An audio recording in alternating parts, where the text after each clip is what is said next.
മാങ്ങ അങ്ങനെ തൊലി കളഞ്ഞിട്ടിട്ട് ഇച്ചിരി വെള്ളം ഒഴിച്ചിട്ട് ഒന്ന് തിളപ്പിക്കും. ഒന്ന് നന്നായിട്ടൊന്ന് തിളയ്ക്കുമ്പോൾ ഒരു ചെറിയ വേവ് പോലെ അതിനകത്ത് വരും. അതിനകത്തേക്ക് നല്ലപോലെ ശർക്കരപ്പാനി അങ്ങോട്ട് ഒഴിക്കും.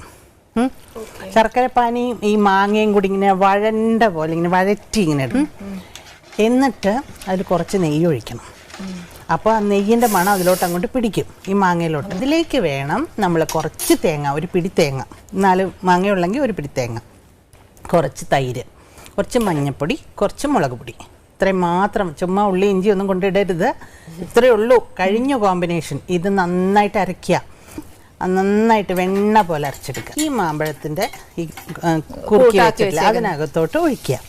എന്നിട്ട് പ്രത്യേകം ശ്രദ്ധിക്കേണ്ടത് കടുക്, മുളക്, ഉലുവ നെയ്യിൽ തന്നെ വറക്കണം, വെളിച്ചെണ്ണയിലൊന്നും വറക്കരുത്. വെളിച്ചെണ്ണയിലൊക്കെ വറുത്ത സാധാരണ പുളിശ്ശേരിയായി പോകും. കളം പോലെ ഇരിക്കണം, കുറുകിയ പോലെ ഇരിക്കും, ഒരു പാത്രത്തിൽ ഇങ്ങനെ കുറുകിയ പോലെ. അന്ന്